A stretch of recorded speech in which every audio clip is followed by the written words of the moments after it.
Should you ever find yourself in a similar predicament as anyone on this list, you might as well try what they did to survive. Number 10. Nicholas White is in an elevator on his work break when it suddenly stops after the power goes out for a split second and comes back on. It's an unremarkable beginning to a long survival situation that stretches on for almost 2 days, with everything caught on camera. He does what anyone would do and repeatedly tries all of the buttons, including the alarm, and then he tries to open the door a couple times, all to no avail. No one in the security room is listening. After an hour, he stands on the rails and looks for a ceiling hatch, but the exit is locked. After more than 10 hours, you can see a worker perform some kind of maintenance on all of the other elevators, apparently skipping right past Nicholas without noticing he's even there. By 19 hours, Nicholas seems to have resigned to his fate.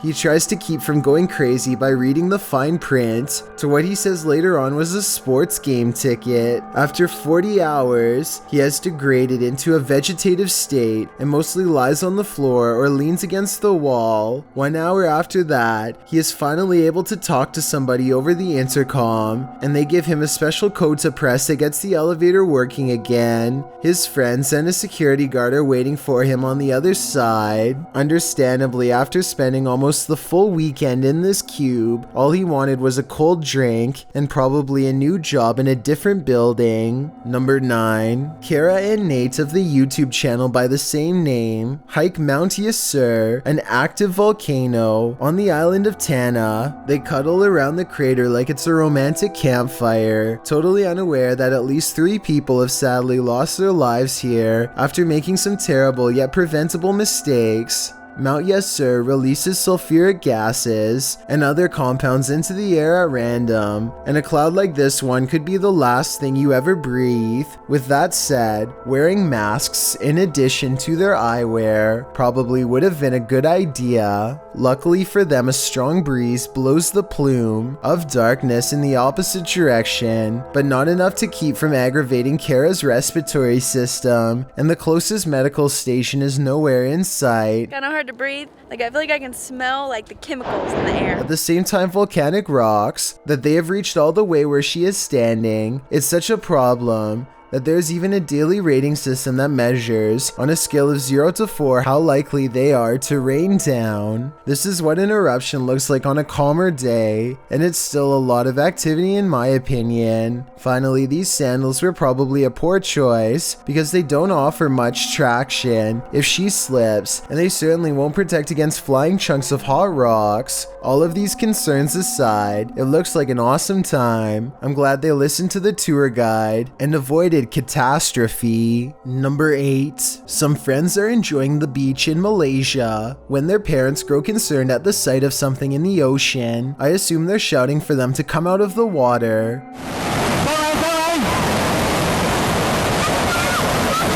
This low and wide wave doesn't look like much, but the parents immediately know what it is and the power it holds. They manage not to get taken out to sea, but they still do get slammed by the powerful waves. Look how the rushing water pushes this car back like it weighs nothing, and you'll get a feel of its full force. Any of these people could have been pinned underwater for far longer than they could have held their breath had their parents not warned them in time. Number 7. Stephen Bromley gets more than his money's worth while ziplining in Wales when a strong crosswind takes him for a second go. I can't hear what this worker in the red shirt says over the wind, but maybe you can. Under it, Becky! Alright. Stephen Bromley now has a bird's eye view of the whole town as he teeters back and forth on the line, going whichever direction the wind wills, and hopefully not straight down. Fear creeps in his voice, and a strong current threatens to undo his safety harness as soon as he finishes speaking. Long way down.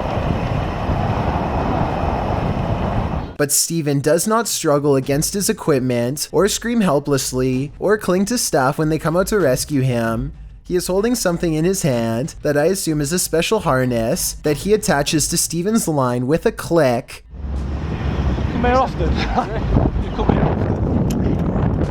I wonder how this instructor was able to move against the wind so effortlessly, but at 10 minutes and 46 seconds, you can see this employee reeling them in. Anyway, Steven survives by being a good sport and waiting for help, which is exactly what needed to be done. He recognized his lack of experience with the situation and correctly relied on the experts. Number 6. Luisito Comunica enters a graveyard in Argentina meant for millionaires to see what the afterlife is like for the rich. After he is taking a personal tour in a cemetery that's supposed to be empty, he twice fails to see what many later insist was a shadow person lurking nearby. This possible ghost sighting over his shoulder is giving a lot of people the creeps. I think it was weird at first, but now I think it could have just been another person taking a tour. This encounter at 9 minutes and 55 seconds is what has many people convinced that this is a ghost, but I think I have a different explanation. The first person is wearing all black and does look creepy, but if you look closely you can see a second person is walking with him, and therefore this is almost definitely just a couple taking an afternoon stroll and nothing more. This isn't paranormal in my opinion, but with almost 8 million views and new comments coming in all the time, I just wanted to analyze this video and put the rumors of this video to rest. Still, you should always watch out for strange people while on vacation, especially in a cemetery. Number 5. A YouTube channel called the Yak Attack FL has to think fast and battle back when a hammerhead shark takes an interest in them. A single sudden movement could tip over the kayak, so he has to remain balanced and sitting down while adrenaline courses through him. There's nothing left to do but try to scare it away however they can. He smacks the shark with his paddle, and you don't see it, but you can hear the force as he connects. This just drives the shark closer to the person recording, and in this moment you can tell that it has the extra wide jaws and flat head of a real hammerhead shark. As these tooth marks later show, the shark was testing them and would have been ready to take a chomp out of any arms or legs hanging over. Eventually it gets tired of their battling back and leaves them in peace. So if you were stuck in a one-person kayak and sharks start to circle, do you think this is an appropriate way to handle it? I don't think I could personally get aggressive like this towards the shark, but as this video shows, it may have saved these fishermen. Number 4. An Australian YouTuber slash Uber driver named Darren Levy is filled with anxiety over his almost empty gas tank. He bottoms out on a busy bridge with 12 miles to go to the nearest gas station. There's no shoulder to pull over on, so stuck in a lane and traffic is steady. He needs to think fast before he gets rear-ended. Instead of calling for help, he opts to pour what's left of an energy drink directly into his gas can. We don't actually see him do it here though, so I don't know if he is faking it or what. Listen to his voice and tell me if you think his surprise is real here.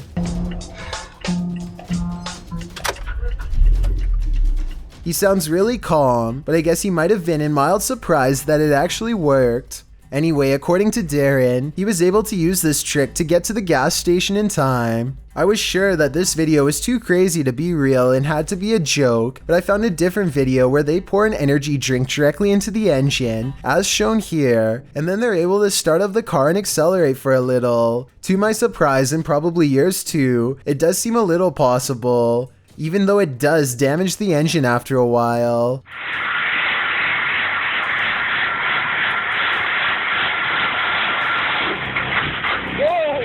Point is, Darren Levy might have been telling the truth after all. Number 3. This next video shows that even a zipline is in perfect condition. With flawless equipment is never truly safe. Sometimes things just go wrong.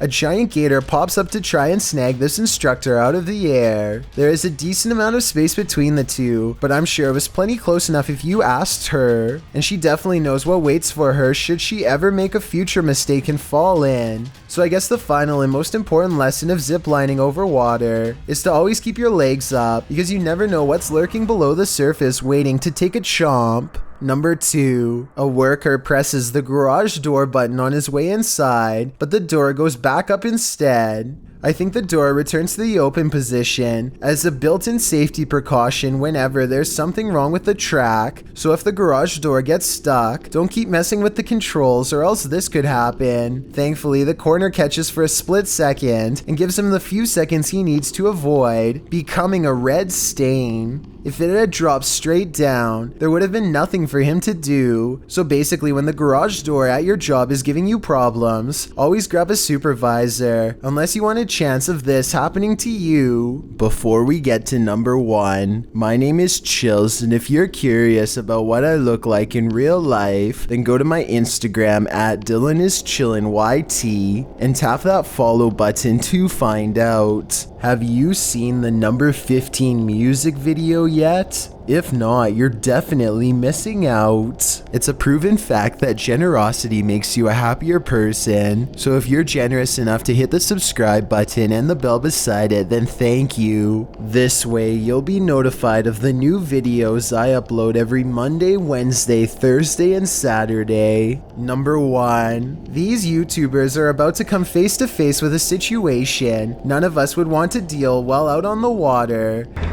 Hey!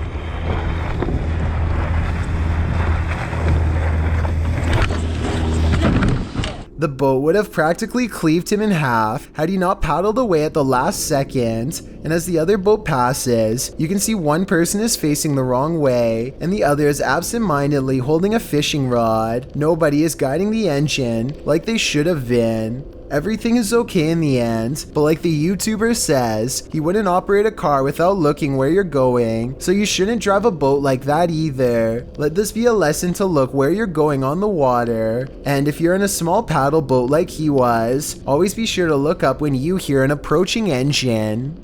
Remember to always say nope to scary situations in real life and get out of there fast, because this is what happens when you say yes.